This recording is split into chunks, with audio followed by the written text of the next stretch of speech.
પછી તમારો question number એના પછી તમારો ક્વેશ્ચન 13 છે.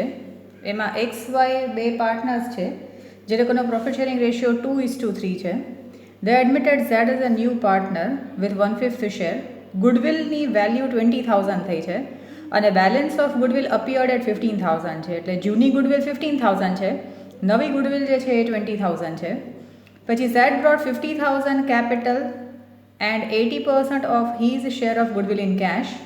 એટલે આપણે પહેલાં જોવું પડશે કે ટોટલ નવી ગુડવિલના પ્રમાણે ઝેડનો શેર કેટલો અને એનો જેટલો શેર આવશે એના 80% એ લઈ આવશે, બાકીના 20% એ નહીં લઈ આવે, તો આપણે એનું કેપિટલ અકાઉન્ટ ડેબિટ કરવાનું આવશે. પછી એ જે પણ પૈસા એક્સ્ટ્રા ગુડવિલના લઈ આવે છે એના 40% જે છે એ આ જૂના પાર્ટનર્સ જે છે વિડ્રો કરી જાય છે. અને લાસ્ટમાં આપ્યું છે કે એના આવ્યા પછીના વર્ષનો એન્ડનો પ્રોફિટ 60,000 છે, જે આપણે ડિસ્ટ્રીબ્યુટ કરવાનો આવશે ન્યૂ પ્રોફિટ શેરિંગ રેશિયોમાં. એટલે બેઝિકલી એ જે આ છેલ્લું સેન્ટેન્સ જે છે એ હમણાં ન જોઈએ કે after the admission of Z the profit જે છે એ નવો પ્રોફિટ કેટલો છે. તો આપણે એમ કહી શકીએ કે ખાલી આટલીક જ ઇન્ફોર્મેશન આપી હોય તો એ કેસમાં old ratio is equal two sacrifice ratio છે. એટલે આપણું જે સેક્રિફાઈસ રેશિયોનું કામકાજ છે એના માટે અત્યારના આપણે કંઈ કેલ્ક્યુલેશન કરવું નહીં પડે. આપણે અત્યારના રેગ્યુલર જે એન્ટ્રીઝ જે છે એ પાસ કરીએ. અને રેગ્યુલર એન્ટ્રીઝમાં જેમ કે આ નવો પાર્ટનર જે છે એ 50,000 કેપિટલ લઈ આવ્યો, તો આપણી ફર્સ્ટ એન્ટ્રી હશે કેશ અકાઉન્ટ ડેબિટ ટુ ઝેડ્સ કેપિટલ. તો એ 50,000 જે છે એ કેપિટલના લઈ આવે, એટલે 50,000 લખ્યા.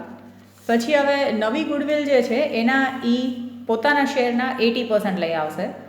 જેમ કે આપણે કહીએ કે ન્યૂ ગુડવિલ જે છે એ 15,000 છે, એમાંથી ઝેડનો શેર નીકાળીએ તો 15,000 મલ્ટીપ્લાઇડ બાય 1/5, એટલે નવી ગુડવિલ 20,000 છે, ન્યૂ ગુડવિલ 20,000 છે.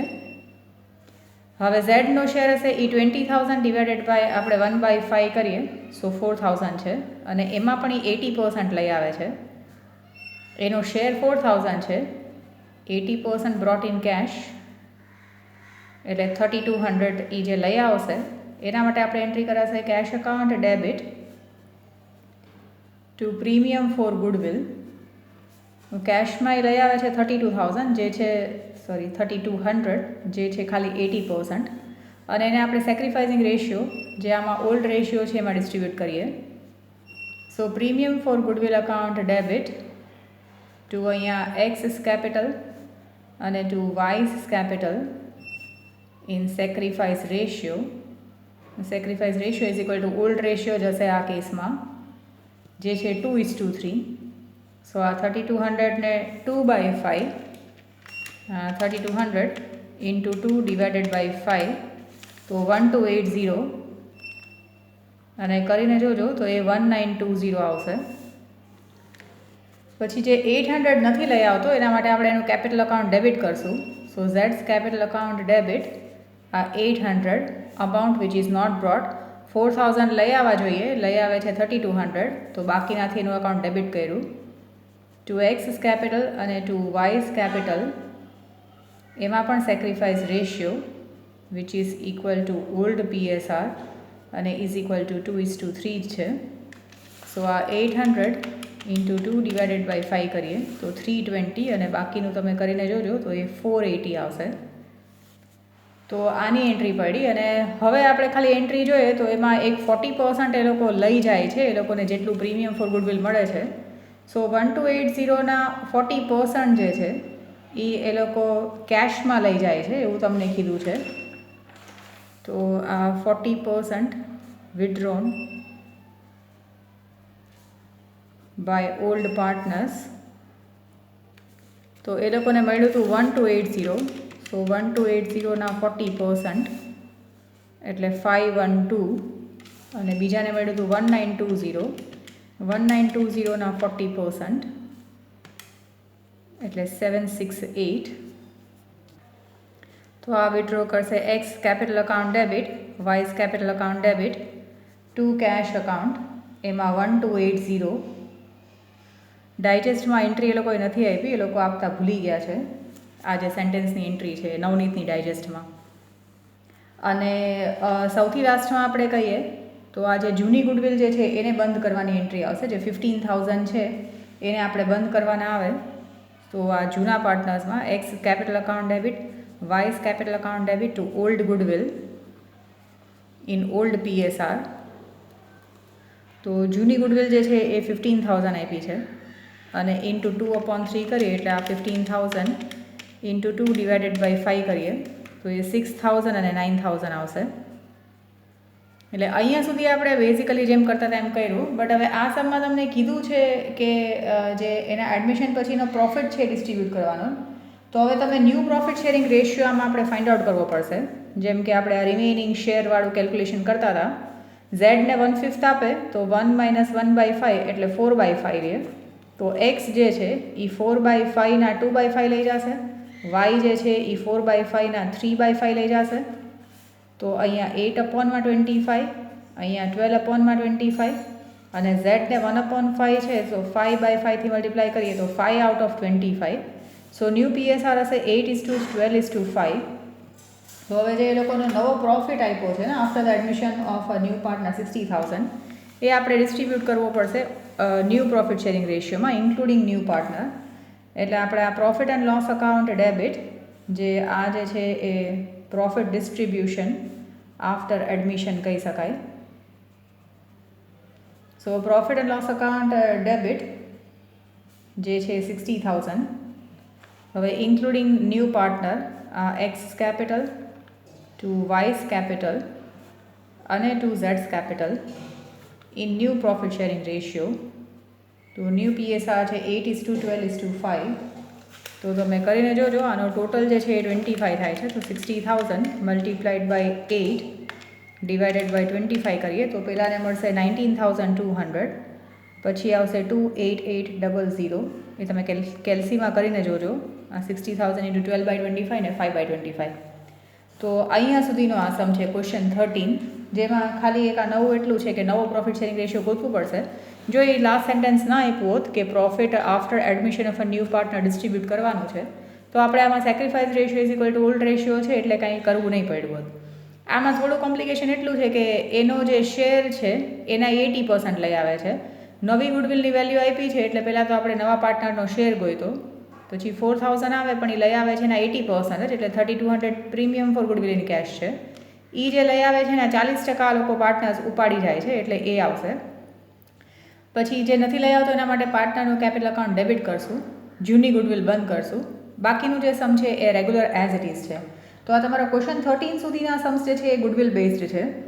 હવે પછી તમારા ક્વેશ્ચન 5 ને જોજો. એ ખાલી પહેલાંનું યાદ આવી જાય કે કેવી રીતે એ ડિસ્ટ્રીબ્યુશન છે. પછી તમારા આ સમ જે છે ક્વેશ્ચન 5 થી એ બેઝિકલી તો તમે રિકન્સ્ટ્રક્શનમાં કર્યા છે એ જ છે તો પણ જોઈ લો. એમાં આર અને જે બેનો ઓલ્ડ પ્રોફિટ શેરિંગ રેશિયો 2:3 છે. નવો પાર્ટનર એડમિટ થાય 1/6 શેર માટે ફોલોઈંગ બેલેન્સીસ આપ્યા છે જે ડિસ્ટ્રીબ્યુટ કરવાના છે. તો પેલું છે જનરલ રિઝર્વ. તો આપણને ખબર છે કે જનરલ રિઝર્વ ડિસ્ટ્રીબ્યુટ થાય. સો જનરલ રિઝર્વ અકાઉન્ટ ડેબિટ અને એ ઓલ્ડ પ્રોફિટ શેરિંગ રેશિયોમાં જશે. સો ટુ આર્સ કેપિટલ અને ટુ જેઝ કેપિટલ આ બધું ઓલ્ડ PSRમાં. ઓલ્ડ PSR છે 2:3. તો પછી ફર્ધર કેલ્ક્યુલેશન કરે તો 6,000 મલ્ટીપ્લાઇડ બાય 2 ડિવાઇડેડ બાય 5 એટલે 2,400. જો ડાયજેસ્ટમાં બધું કમ્બાઈન આપ્યું છે એટલે બેટર છે કે તમે એને અલગ કરો. અને 6,000 ઇન્ટુ 3 ડિવાઇડેડ બાય 5 એટલે 3,600. તો આ જનરલ રિઝર્વ ડિસ્ટ્રીબ્યુટ થશે એટલે એને ઓલ્ડ પ્રોફિટ શેરિંગ રેશિયોમાં ડિસ્ટ્રીબ્યુટ કરવાની એન્ટ્રી પાસ કરી. પછી વર્કર્સ કમ્પન્સેશન રિઝર્વ છે જેમાં કંઈ પણ બીજું ક્લેમ કે કંઈ આપ્યું નથી તો એને પણ આપણે ડિસ્ટ્રીબ્યુટ કરશું. એટલે workmen compensation reserve account debit to R's capital અને to J's capital in old PSR. old PSR છે 2:3. amount છે એનું 1,900. so 1,900 into 2 divided by 5 એટલે આવશે 760. અને પછી આ 1,900 માંથી માઇનસ કરી નાખીએ તો પણ ચાલશે 1,140. પછી થર્ડ છે એ પ્રોફિટ એન્ડ લોસ અકાઉન્ટનું ડેબિટ બેલેન્સ છે એટલે એ લોસ છે તો એ કેસમાં કેપિટલ ઓછા થઈ જશે. So R's capital account debit, J's capital account debit to profit and loss અકાઉન્ટનું ડેબિટ બેલેન્સ અને એ પણ ઓલ્ડ PSRમાં જ. 2:3માં. સો પ્રોફિટ એન્ડ લોસનું બેલેન્સ જે છે એ 1600 છે. સો 1600 ઇન્ટુ 2 ડિવાઇડેડ બાય 5 એટલે આ 640 અને ઇન્ટુ 3 ડિવાઇડેડ બાય 2 પણ કરી શકાશે 960. તો આન્સર તો સેમ જ આવશે. પછી એના પછીમાં તમને ફોર્થ આપ્યું છે કન્ટિન્જન્સી રિઝર્વ. તો કન્ટિન્જન્સી રિઝર્વ પણ ડિસ્ટ્રીબ્યુટ થશે અને રિઝર્વ્સને બધાને ક્રેડિટ બેલેન્સ હોય. હવે contingency reserve account debit two R's capital અને ટુ જેસ કેપિટલ, એમાં પણ ઓલ્ડ PSR 2:3. કન્ટિન્જન્સી રિઝર્વ તમને આપ્યું છે 5100.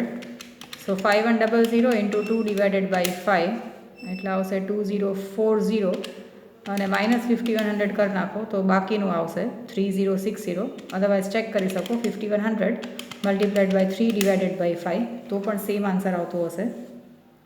પછી ફિફ્થ જે છે એમાં આપણે લખી શકીએ કે BDR is not distributed because it is a reserve created for specific asset.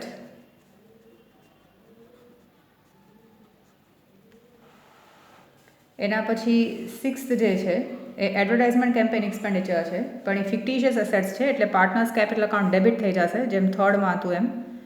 So R's capital account debit, J's capital account debit to advertisement campaign expenditure. જો આવી રીતે જ રિસર્ચ એન્ડ ડેવલપમેન્ટ કે કંઈ પણ હોય તો પણ આવી રીતે જ એન્ટ્રી આવશે. આ પણ old PSR which is 2:3. So 3400 into 2/5 તો એ તમારું આવશે 1360 અને ઇન્ટુ 3/2 પણ કરી શકાય. સો 2040. તો આ ફિક્ટિશિયસ એસેટ્સ પણ ડિસ્ટ્રીબ્યુટ થઈ ગયું. એટલે આ ક્વેશ્ચન 5માં જે છે એ જર્નલ એન્ટ્રી પાસ કરવાની છે. હવે એના પછીનો ક્વેશ્ચન જે સિક્સ્થ છે એમાં આપણે મેઇન તો તમે ઇન્વેસ્ટમેન્ટ ફ્લક્ચ્યુએશન ફંડમાં જોજો. એ લોકોએ ઉપર બધા બેલેન્સીસનું લિસ્ટ આપ્યું છે અને પછી ફર્સ્ટ સિચ્યુએશન આપી છે કે માર્કેટ વેલ્યુ ઓફ ઇન્વેસ્ટમેન્ટ 19,500 હોય તો શું થાય, 22,000 હોય તો શું થાય, એ રીતે અલગ અલગ સિચ્યુએશન આપ્યું છે. તો આપણે એના માટે પહેલાંમાં જોઈએ તો આપણી પાસે ઇન્વેસ્ટમેન્ટ ફ્લક્ચ્યુએશન ફંડ કે રિઝર્વ જે છે એ 2500 છે. હવે ફર્સ્ટ કેસમાં તમને કહે છે કે જો માર્કેટ વેલ્યુ 19,500 થઈ જાય અને ક્વેશ્ચનમાં તમને ઇન્વેસ્ટમેન્ટ જે છે ને બધા બાકીના બધા માટે કોમન છે તો ઇન્વેસ્ટમેન્ટ જે છે એ 20,000 થઈ જાય. હવે આમાં ફરીથી જોઈ લેજો, તમને આની પહેલાંના વિડીયોઝમાં નથી ક્લિયર તો 20,000નું ઇન્વેસ્ટમેન્ટ છે એની માર્કેટ વેલ્યુ 19,500 થઈ ગઈ એટલે આપણે જોઈએ તો ભાવ ઓછા થઈ ગયા, 500 રૂપિયા ઓછા થઈ ગયા. તો એ 500 રૂપિયા આપણે IFFમાંથી સેટ ઓફ કરી શકીએ અને બાકીનું ઇન્વેસ્ટમેન્ટનું જે છે ફ્લક્ચ્યુએશન ફંડ જે છે એ પાર્ટનર્સમાં ડિસ્ટ્રીબ્યુટ કરી શકાય. હવે અહીંયા પાર્ટનર્સ બે છે KAR અને ઓલ્ડ પ્રોફિટ શેરિંગ રેશિયો 4:1 છે. તો પહેલાં જે આ રિડક્શન થયું 20,000ની બદલે 19,500 થઈ ગયું, આ 20,000માંથી 19,500 થયું તો 500નું નુકસાન થઈ ગયું.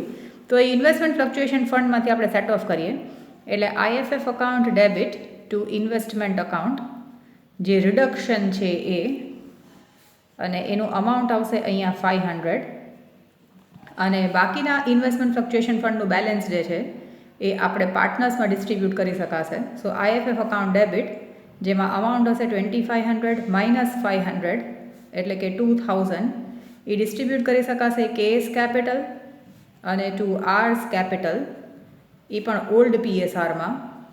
ઓલ્ડ PSR છે 4:1.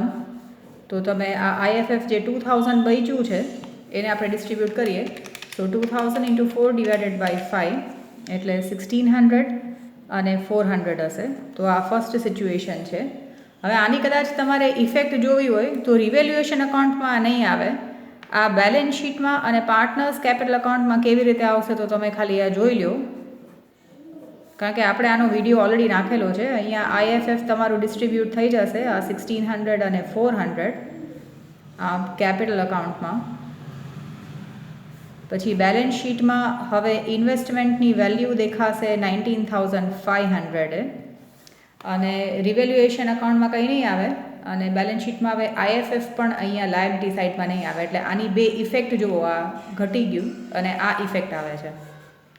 પછી એના પછીનું સિચ્યુએશન છે, સેકન્ડ સિચ્યુએશન આપી છે કે ઇન્વેસ્ટમેન્ટની વેલ્યુ 22,000 થઈ જાય તો ઇન્વેસ્ટમેન્ટની વેલ્યુ 22,000 થઈ જાય, દેટ ઇઝ માર્કેટ વેલ્યુ 22,000 થઈ જાય, તો ઓરિજિનલ ઇન્વેસ્ટમેન્ટ 20,000નું છે અને અહીંયા વધી ગયા. તો જે 2,000નું ઇન્ક્રીઝ જે છે એ ખાલી આપણે પાર્ટનર્સ કેપિટલ અકાઉન્ટમાં જે રિવેલ્યુએશન અકાઉન્ટમાં જે ક્રેડિટ સાઇડમાં આવશે, કારણ કે વધઘટ વધ્યું છે એટલે. તો આની એક જ એન્ટ્રી હશે ખાલી, investment account debit to revaluation account. જે વધ્યા કેટલા, તો 20 ને 22,000 થઈ ગયા, એટલે 2,000 રૂપિયા વધી ગયા. So investment account debit to revaluation account. અને આ કેસમાં પૂરેપૂરું ઇન્વેસ્ટમેન્ટ ફ્લક્ચ્યુએશન ફંડ જે છે એ પાર્ટનર્સમાં ડિસ્ટ્રીબ્યુટ થશે, આ કેસ કેપિટલ અને ટુ આર્સ કેપિટલ. હવે પૂરેપૂરું ઇન્વેસ્ટમેન્ટ ફ્લક્ચ્યુએશન ફંડ છે 2,500નું ઓલ્ડ PSRમાં. સો 2,500 ઇન્ટુ 4 ડિવાઇડેડ બાય 5 એટલે 2,000 અને 500 હશે. કદાચ આપણે જેમ सम्स કરીએ એમાં તમારે ઇફેક્ટ જોવી હોય તો રિવેલ્યુએશન અકાઉન્ટમાં અહીંયા ઇન્વેસ્ટમેન્ટ આવશે 2,000, કારણ કે ઇન્વેસ્ટમેન્ટના ભાવ વધી ગયા છે. પછી પાર્ટનર્સ કેપિટલ અકાઉન્ટમાં ક્રેડિટ સાઇડમાં IFF આ બે પાર્ટનરમાં ડિસ્ટ્રીબ્યુટ થઈ જશે 2,000 અને 500. અને હવે નવી બેલેન્સ શીટમાં તમારી ઇન્વેસ્ટમેન્ટની વેલ્યુ જે છે એ 22,000 દેખાશે. એટલે આ એની ઇફેક્ટ છે. તો ઇન્વેસ્ટમેન્ટ ફ્લક્ચ્યુએશન ફંડવાળું જો જનરલ એન્ટ્રીઝમાં બતાવું છું અને આપણે જે सम्सમાં ઇફેક્ટ કરીએ છીએ એ પણ તમે જોઈ લો કે એ પણ કેવી રીતે આવે છે.